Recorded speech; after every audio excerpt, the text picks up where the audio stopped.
So this is Jeff Hawk. I'm the host of the New York Real Estate Power Players podcast. And on the show today, one of my friends, mentors, great guy all around, Mr. Yonah Weiss. Yonah, welcome to the show. What's going on, Jeff? Thanks so much for having me. This is awesome. Podcasting, obviously, with a Absolute friend pleasure. is a lot of fun. Absolute pleasure. So it's funny. I was thinking back to how I first got to know you. And if I go back in the Wayback Machine, it takes us all the way back to, I guess, what was 2020. And we were right in the beginning of the pandemic. COVID was beginning. And at that point, I was a commercial real estate broker. I was now stuck in my house, left to figure out how to do business from home. And I was on LinkedIn, which I was a big LinkedIn guy before COVID. And I came across a post that you had put out. And it was like, hey, world, I'm going to be offering a class about how to make your LinkedIn profile better. So, I saw this picture of yourself and I'm like, hey, I'm a nice Jewish guy from New York. This looks interesting to me. I have to check this out. So I jump on, and right away, I have to tell you, I was such a fan because the way that you were talking to everyone on the call, and just genuinely putting yourself out there and saying, hey, I don't have anything behind this. I just want to teach people and help everyone. And I was like, this is absolutely amazing. So I did the class and I took a whole bunch of notes. And at the end of the session, I implemented a lot of things that you had suggested to fix my profile. And I was like, great, this was a super, use of an hour. I had a great time. I met some interesting people. And I was like, that's probably the end of this. And then, lo and behold, time progressed and we're still stuck in our homes. And I started to see more posts from you. So it was like, hey, I'm thinking of starting up a weekly meeting. Well, would anyone be interested in that? And I was like, yeah, I'd be interested in that. So that's really the genesis of how I got to know you. But it was that one post about, a LinkedIn profile class. So I guess it leads me to my question. And what in your mind motivates you to just come out to the world, often in the position of just teaching? What drives you to do that?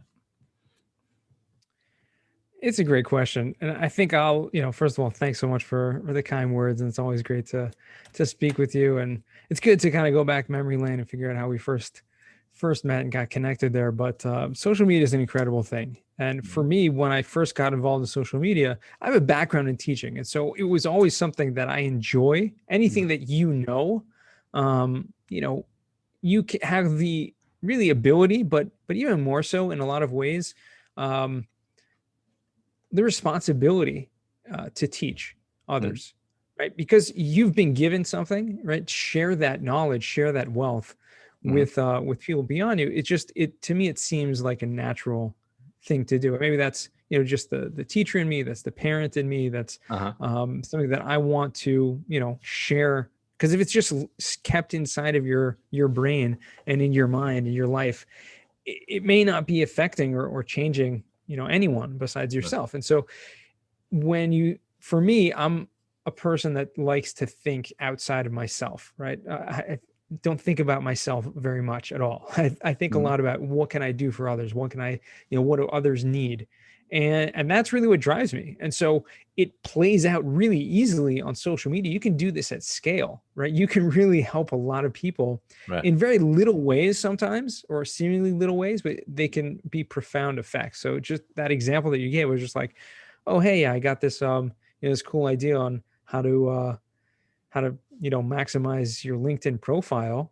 It's Sure. just things that I've experienced and I want to share that with others. And most people, when you come upon something like that, they have something that they're selling. And even if they're giving something away for free, on the back end, they always have like a course or a coaching or something like that.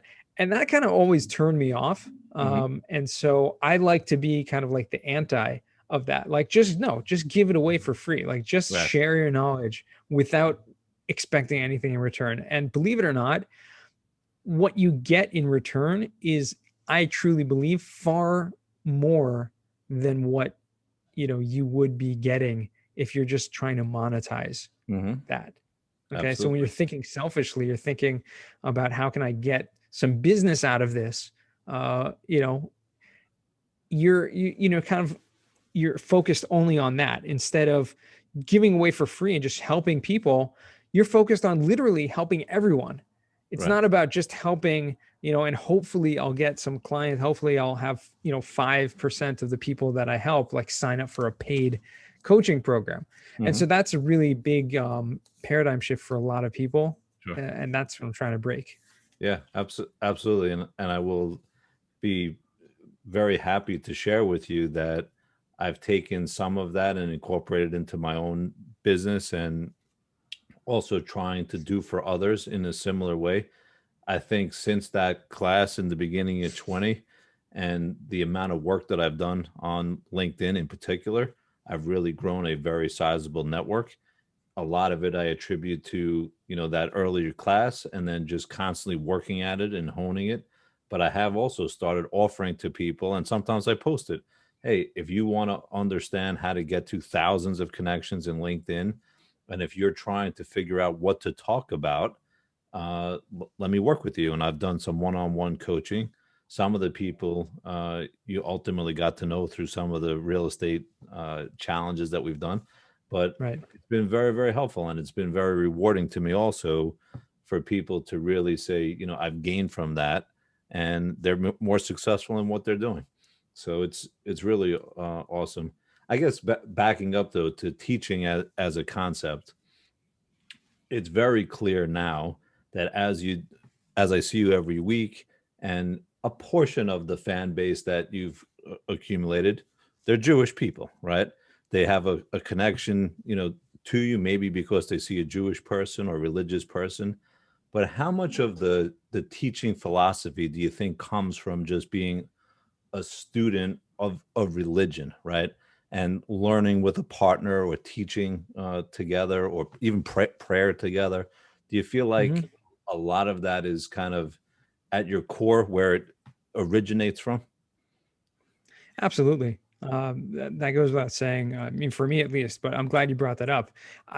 Most of the teaching that I did, I was in Jewish kind of texts and Jewish Uh-huh. subjects. So it was not like I wasn't a kindergarten math teacher, high school math teacher, or history teacher, Right. anything like that. Even though I love history, I love a lot about Jewish history, especially my degree, my bachelor's is in history, but all of my formal teaching has either been like in a one-on-one or kind of small group, Mhm.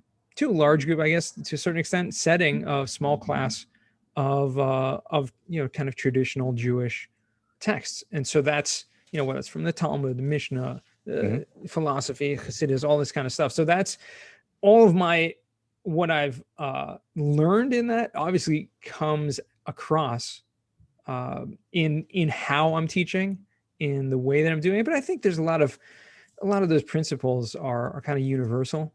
Mhm. So in terms of just the student teacher relationship and just kind of caring to help them understand. But I've certainly learned a tremendous amount from in terms of the just patience Mhm. and things like that certainly come through from the religious work that I've done. Sure. Do you talk a little bit for people that may not know you, which would be hard to believe if they're on LinkedIn and in real estate, but talk a little bit about cost segregation, what you do as part of your full-time work with Madison Specs, and why people that own commercial properties should get familiar with it as a concept. So this is a great segue into what we were talking about before about the teaching, and I Mhm. found that in my role in the cost segregation company, Madison Specs were actually the largest national firm focusing on cost segregation. But what I found as soon as I started working with them was speaking to everyone that I knew in the real estate industry in general, Mhm. just started asking them, hey, you know about this cost segregation thing?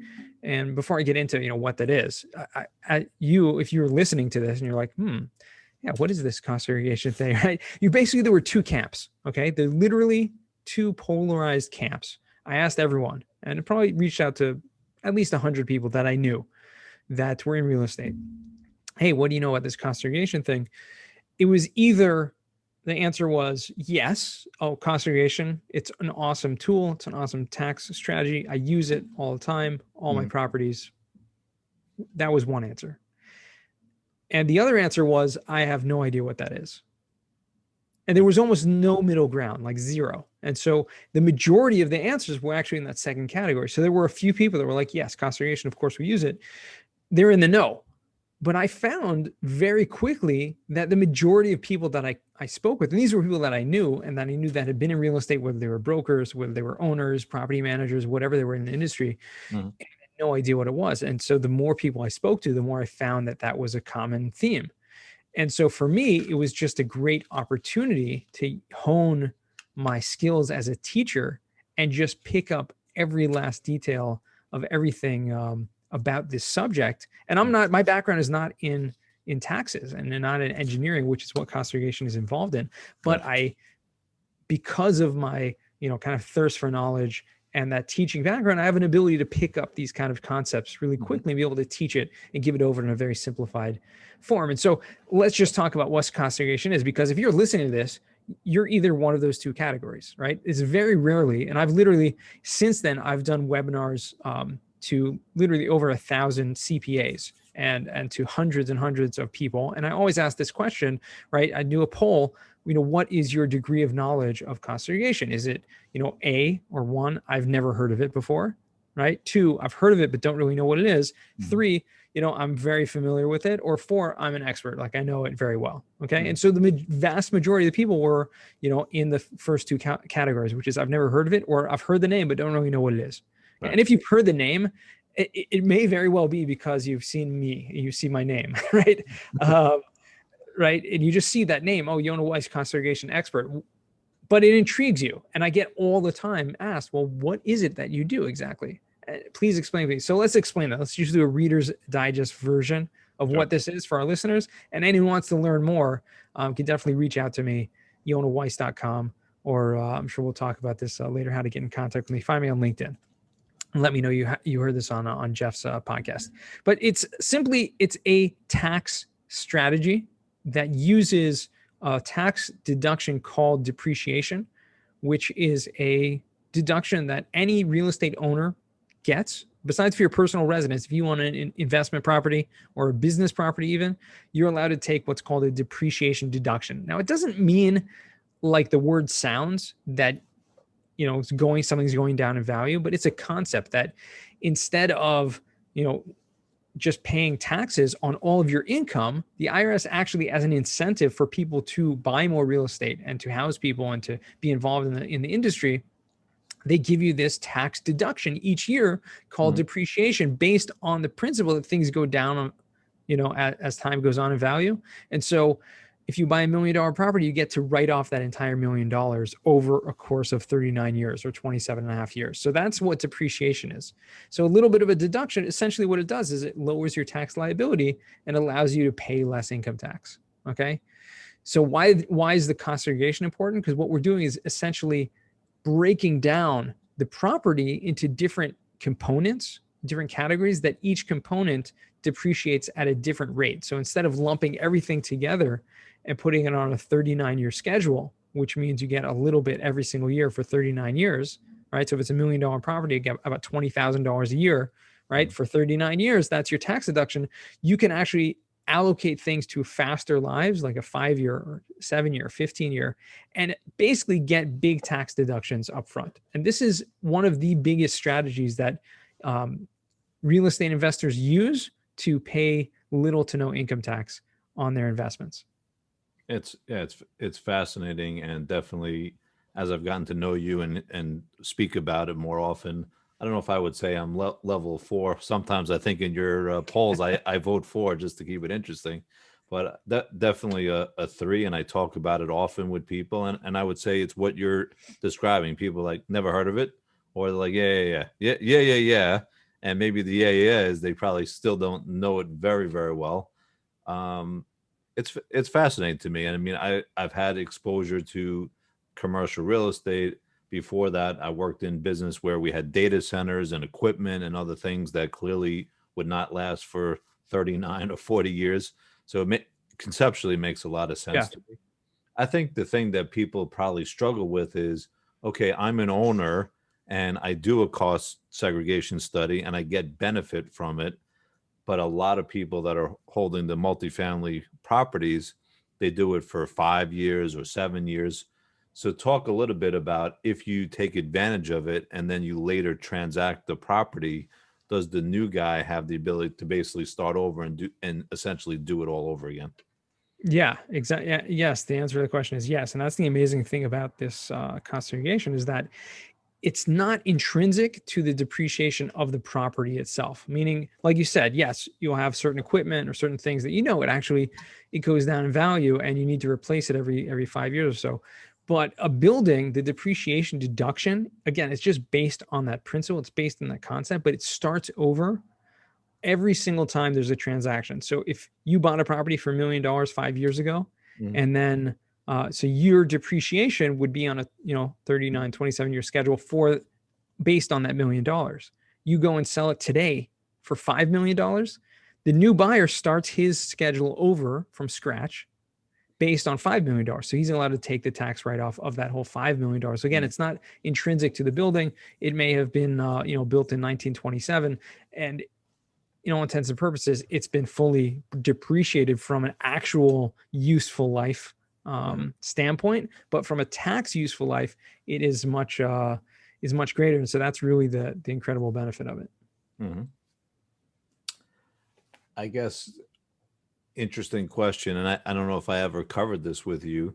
So when you were first, getting involved in real estate, and you were kind of looking out to the wide world of different opportunities that you could get involved in, and there's brokering, there's being an investor, there's being a syndicator. How did you come upon cost segregation? And again, as we described, not a widely known, hopefully widely embraced, but maybe not widely known discipline. So how did you come upon that? What's the genesis of the story as to like, hey, one day you're looking up the ceiling and you're like, hey, I think I'm going to go into cost segregation. Everyone's like, Right. what? Right. So I'm the type of person that, if I see an opportunity comes my way, I take it seriously. And so and that's really how I got involved in real estate in the first place, is that I literally I was looking to do something else, just something else. And I kind of spoke to a few friends and some people, and they said, real estate is a great industry to get into in different aspects of it, but I didn't really know where to begin. I knew very, very little about real estate in general, and Mhm. happened to meet a friend of mine, in the parking lot one day, and outside the synagogue, of course. And he said, I told him what I was open to. I was going to say, hey, looking to do something different, looking for an opportunity. And he said, listen, I've been doing commercial mortgages for a number of years. And he said, I started working for my uncle. He's got a small boutique firm, and you should come work with me. And I'll show you the ropes. I'll teach you everything you need to know about commercial real estate. And literally, that's what I did. I was like, okay, great. Here's an opportunity came my way, and I just jumped on it. And literally that relationship with this friend really developed over the years, and still very close with him. I literally just got off the phone with him just before this call, Mhm. and we've done a lot of things together over the years, whether it be from investing, some fix and flips together. And so it kind of different things came my way, and I was like, okay, here's an opportunity. Let's see where it goes. And that's exactly how cost segregation, like this company Madison, I wasn't looking for, really anything, but an opportunity came my way and said, hey, they're hiring, they're looking for something. Like, why not? I'll take an interview. I was doing some brokering at that time, still doing some commercial mortgages, doing residential brokering. And I was like, okay, I'm open to it. I've spent some time, but I'm open to opportunities. And I still am today. I'm very open to opportunities. If the Mhm. right thing comes my way, I Right. might, very well move on and find something, different, even though I love what I do. And so I think that's really what it came down to. And I just jumped on the opportunity to work with this company. Really amazing people. And they're really the experts in the industry. And so it was an opportunity for me to learn from the experts, Right. and allowed me a foot in the door really to be an incredible asset in the commercial real estate community. Because if you think about it, if I'm helping people save literally hundreds of thousands or millions of dollars every single year, helping them and their investors. People love me for that. And so I'm in a very good position because, um, we're doing a great thing. And so I have that I just have an easy way to have great relationships with people. Right. Absolutely. When you sit back and look at the reach that you now have, and clearly, I mean, I think a lot of people would look at, gee, you're on social media a lot, you're posting a lot, you're leading groups a lot. Oh, this clearly came easy. And I could tell you, just having spent, and gotten to know you over the last, call it 14, 15 months now, and done a bunch of different activities with you, how difficult it really is, that it's something that you have to constantly work at and learn from and adjust and tweak and tune. But when you look at the base of people that you built up, are there some days that you kind of step back from and be like, wow, I can't believe that I have so many followers and I could go to a conference or come online and right away. And I get it sometimes now also. Like I'll meet someone the first time, even over Zoom, and they're like, I know you. And it's Mhm. like, it's very comforting in a way that they feel familiar to us, but it's a lot of work. But I guess I'm kind of curious on, do you step back sometimes and you go on some of these Zoom calls that you lead and you're like, gee, all these people actually know me. Yeah. This is kind of exciting. I mean, it's the power of social media. It really is. And I can testify to that. Before the pandemic started last year, before we were going to in-person conferences, because of the reach and because of the activity that I have, and having been a guest on like 200 podcasts and, things like that, it's been, you get to be known in the industry. And so when I would go to like multifamily conferences, people literally stopping me and like taking selfies with me and all kinds of stuff like that. And it, it's an incredible power.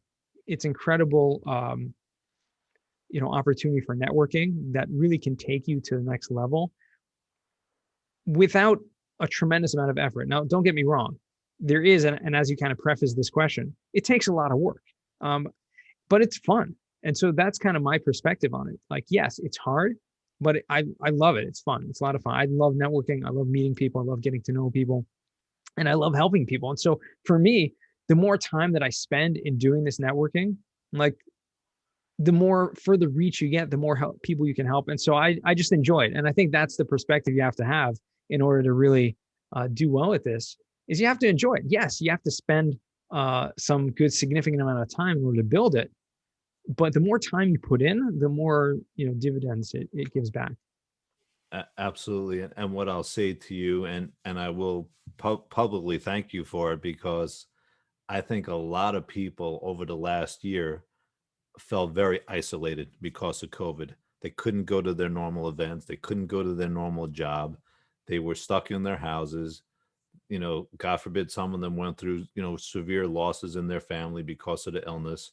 And they were very isolated. And I feel like over the last year, because of social media, because of the weekly meetups, because of putting myself out there more, seeing that it's in a way okay to do that, that I didn't feel that isolation, and I was very much welcoming like the weekly calls and meeting people and talking to people. So I think, probably even more than you realize, you saved a lot of people from a lot of loneliness because they had something to look forward to. And I think, I participate on your Wednesday 7 o'clock call, and definitely people should check it out if they haven't already.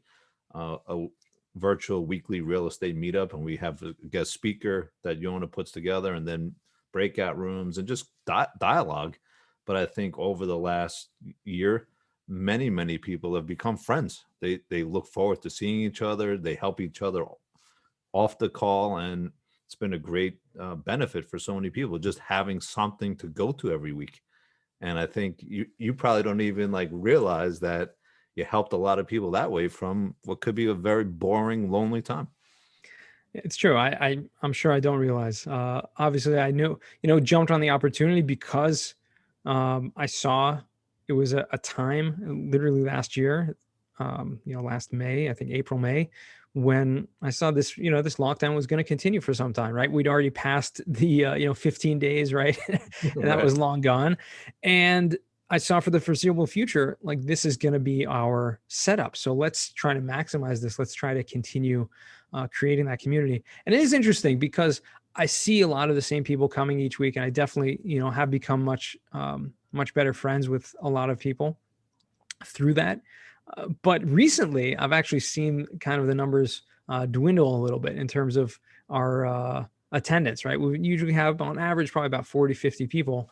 And now, past few weeks, I think as things are starting to open back up and people are kind of on Zoom fatigue, as they say, Yep. we're more around somewhere like 20 people on average. Yeah, I mean, I think it's I've heard the same thing about some other online Zoom type of formats, and I think it's not a reflection at all of the group or the host or the quality. I think it's just the fact that people are now able to do more, and we're coming to a nice season in most of the country weather-wise. People are able to get out and do things, and they feel like they've been missing that. So I think some of these groups are, you know, maybe losing a little bit of their base, but I think the people that are true to the value that the groups provide will stay with them. I think it'll come to another equilibrium in a couple months, but Yeah. it's being noticed on other groups as well. That I've heard it before. No reflection on the the host whatsoever. So let me ask you a couple more questions. When it comes to creating content on LinkedIn, one of the things that I try to counsel people on is that, and we talked about this, over the last couple of weeks, where do you start from? How do you get the inspiration for doing it? And I think a lot of people want to be out there more and they want to say something. They're either their own critic and that holds them back, or they feel like they have to stay like in their lane. I'm a technology expert or a cost segregation expert, so I could only talk about that. And I think I've counseled people like, hey, you could talk about Monday motivation, you could talk about Friday facts, you could talk about things that are going on in your course of doing business, or hey, you went on a seminar and you learned something, Right. and that kind of shoots the lock off of, hey, I don't have anything to say. Right. But for yourself, when you're creating content, where do you draw inspiration from? And what I notice is a lot of times your content is more text based. You don't rely necessarily on videos or pictures that much. So where do you get the ideas for it yourself? A lot of it does come from, like you said, just kind of sharing what you're going through, because people get to know you through the content that you produce. And it does, even if you want to focus on your industry and focus on the things that you're doing, there are a lot of creative ways within that to kind of share interesting content that is engaging, that also may speak to the industry, or the this product that you're offering, or the service, or whatever it is. I think the main way that I've seen success has been focusing very little on that. Okay. And so it's really been focused on building that profile and building that brand and sharing that journey, whether it's, hey, is on this podcast, we talked about doing a webinar here. And those are the times where I'm talking about, the product. I'm never really selling anything. It's all about, and again, this goes back to the teaching, it's educating. Occasionally I'll post kind of educational posts about the things that I do, but even that in a very engaging way, where you're asking questions and you're trying to keep the comments, section very active.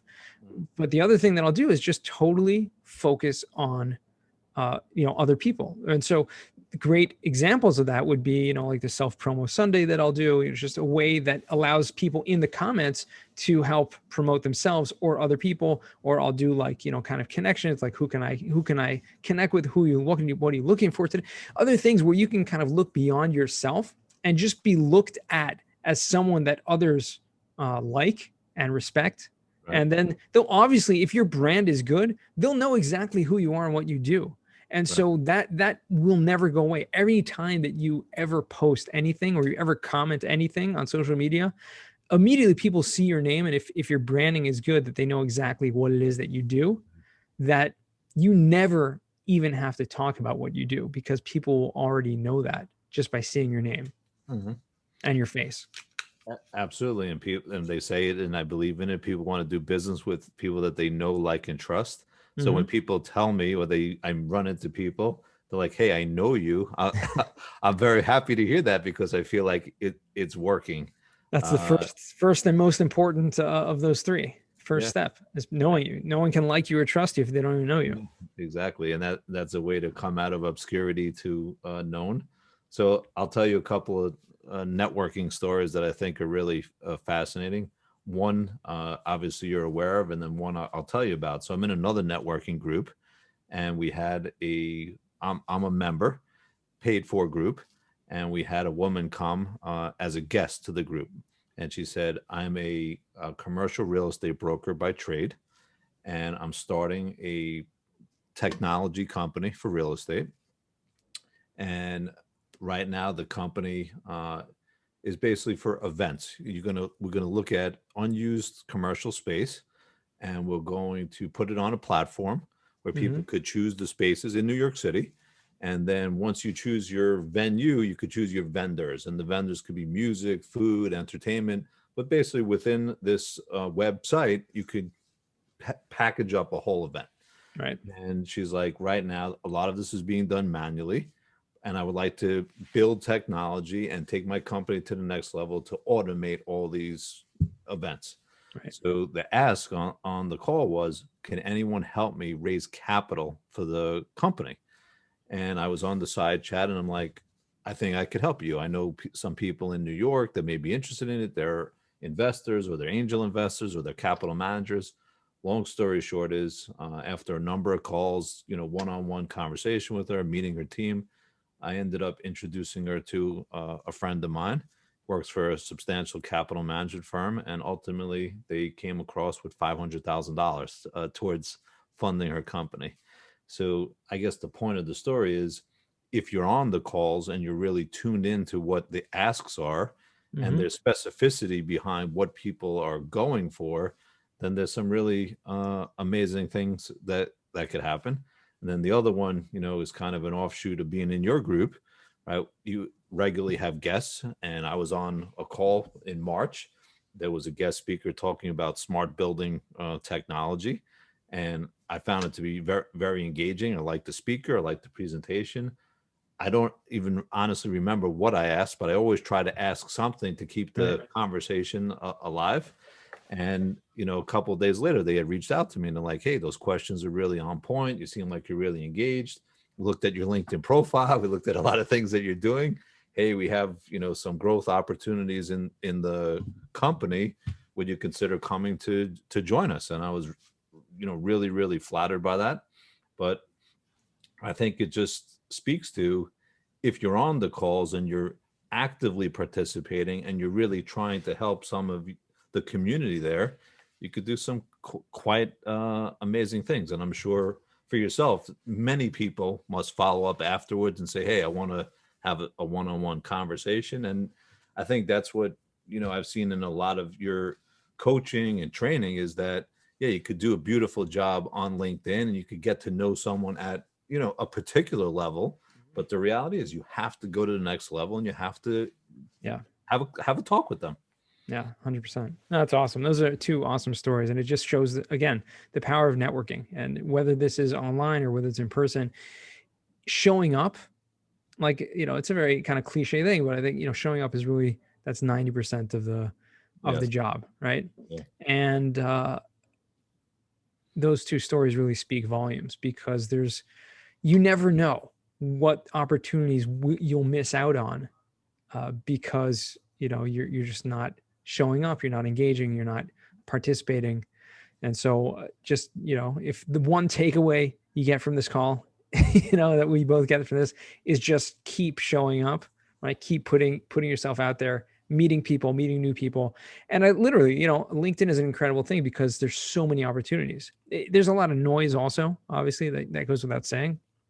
but I'm getting new connections every single day, and a lot of business opportunities every single day. And so it's really about um, finding the right kind of strategy and how to handle all of that, and where to focus your time. But there, because yeah, you could be so busy, but it's about time management, and it's about making sure that you're focusing on the right things at the right time. Absolutely. So we're getting close on time. I'm going to come to the final four questions. These are short form, rapid fire. Everyone I interview cares for these questions. Sometimes people laugh, so feel free. So when I already laughed. There you go. when you're not working, which is often, right? What do you do for fun, Mr. Yonah Weiss? What's fun for Yonah Weiss? So outside of cost segregation and real estate. I mean, every life is fun. Like work is fun for me. So it's a hard question, but I mean, I have 6 kids, and so whatever I can spend time with them, that's any fun that we'll do. Whether it's go to a park, we'll play games with them. They like to do rollerblading, Uh-huh. skating, do some hiking. Basically anything to do with my kids. So is it here's a lead on question to that, a little bit off topic. So are they heavily involved in social media, and like are you trying to get them off of TikTok or Instagram or whatever channels they're on, and do they love it as much as you? Because you'd have a very hard time telling, hey guys, this isn't so good, you shouldn't be doing this too much, when they're seeing you doing it full on intensity 6 days a week. Yeah, no, so zero. First of all, they have zero social media. They don't. My kids don't have any smartphones or any type of devices or anything like that. So Okay. that's a good thing. Have very little to pull them away from in terms of that. But and when I'm around them, like I don't really interact. Do much of any of the work that I'm doing. So I try to Separate. separate it as much as possible. Okay. Next question is, oftentimes people see very successful people and they say, oh, yeah, things must have always been like this for them. Um, but they don't realize some of the trials and tribulations that people went through to get to the spot that they're in. So if you look back on your life or your career, is there a failure that you encountered, and what did you take away from that, and that how did that help shape you to the person that you are today? I think the biggest, I would say, challenge or learning experience that I had was I never really had a financial education. Uh, and I really cared very little for finance or business or anything, to the point where I lived, very frugally, had a very, very, very like to the extreme, had very little, not doing much work, much business, anything like that whatsoever, and really had no desire for it. But to the point where, because I didn't have that financial literacy at that age, I had credit card debt, and I had, other debts, and it was just kind of building up to the point where I felt like, I had to do something active to get out of that. And so that's where some of these opportunities came my way, and I just saw it as like a sign that there's this is a different direction that my life is taking. And you just kind of went with that trajectory. But I think the lesson was that I need to give those financial tools to my children, because I was not given that. And even though still today I'm not so interested in all of that, like I still live a very frugal life. I don't have any luxuries of any kind. Like I care very little of any material things. But to kind of give that over to my children in a way that you can still have that outlook, but also make sure to take care of your finances, plan for the future, and make sure not to get into debt and things like that, bad debt. It's a great point, and it's funny. I've heard many people that are successful in business talk about it, and they say like in college or in school or learning, it's not really a subject that's taught. So if you were an English major or a history major, I mean, I have business background and I had finance as part of my college, but not everyone does. And there's people that, come out, they're 22 years old. They don't know the first thing about managing a budget, payments, mortgage, car loan, none of it. they're Nothing. really in a very, very tough spot. And I'm going through the same thing with my children that are now in their 20s. One of them's married, and they're first getting their stripes and Hmm. figuring out some of the stuff. So it is a big issue for certain. And it's good that you're helping the kids towards getting some bearings with it early on. Yeah. Next question: what is your definition of success?